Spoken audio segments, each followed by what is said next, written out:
राधा चाय की प्लेट लेकर मोटू के पास गई और आवाज लगाई, आप उड़ जाते, मैं आपके लिए चाय लाई थी। रख दो, मैं पी लूंगा। मैं नहीं चाहता हूँ तेरा चेहरा सुबह सुबह देखकर अपने पूरे दिन खराब करूँ।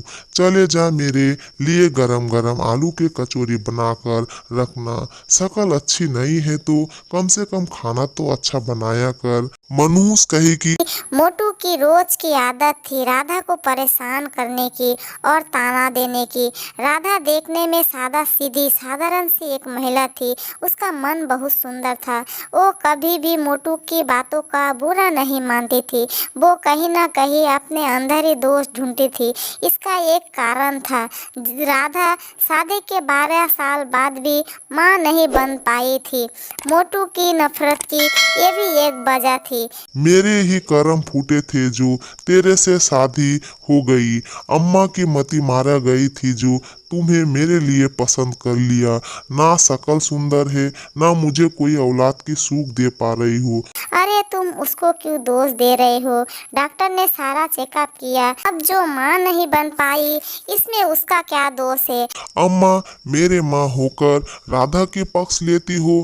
कौन माँ भला अपने बेटे के जगह बहू का मातम मनाती हो? आखिर कौन से लाला लगी है इस राधा? राधा को तो तेरे बापू ने बहू नहीं बेटी बनाकर अपने घर लाए थे।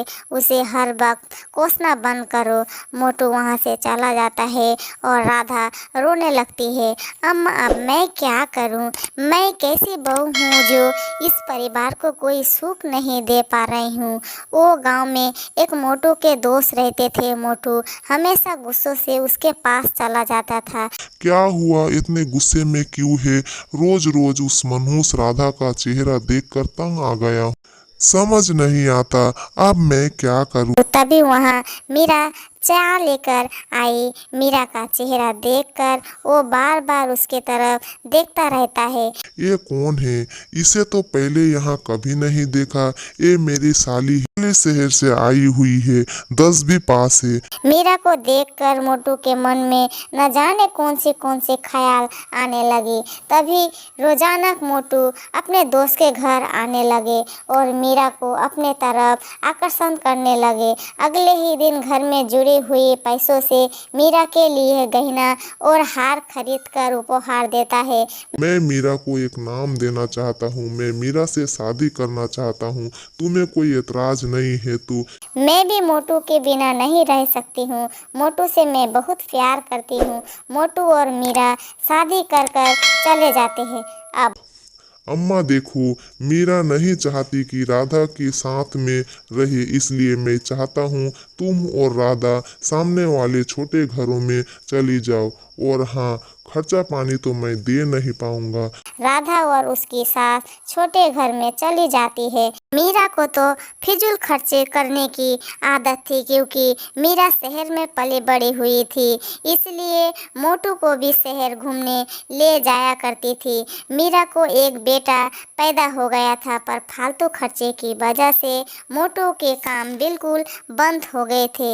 इसलिए अपना खेती बेचने पड़ी थी। क्या करूँ मीरा, घर का गुजारा कैसे हो पाएगा? मेरे पास तो बिल्कुल भी पैसे नहीं हैं। तभी मोटू का एक एक्सीडेंट हो जाता है। उस एक्सीडेंट की वजह से उसका पैर खराब हो जाता है, जिसके वजह से वो अपाहिज भी हो जाता है और सारा दिन वो खटिया पर ही पड़ा रहता है। दिन ब दिन मोटू के शरीर और भी खराब हो जाता है। फिर मदद के लिए मीरा अपने जीजा जी के पास जाती है। तब देखो मीरा, मोटू से शादी करने का निर्णय तेरा था। अब परेशानी तो तुझे झेलना पड़ेगी, मैं नहीं दे पाऊंगा। और मीरा वहाँ से आ जाती है। सुनो जी, मुन्ना भूखा है, दूध कहाँ से लाकर दूँ? मेरे छाती तो बिल्कुल सूखे पड़ी हुई है। शायद ये मेरे कर्मों की सजा है। मैंने अम्मा और राधा से बहुत गलत किया। था। तभी राधा वहाँ आ जाती है। उसके हाथों में भोजन की थाली और लोटे में दूध था।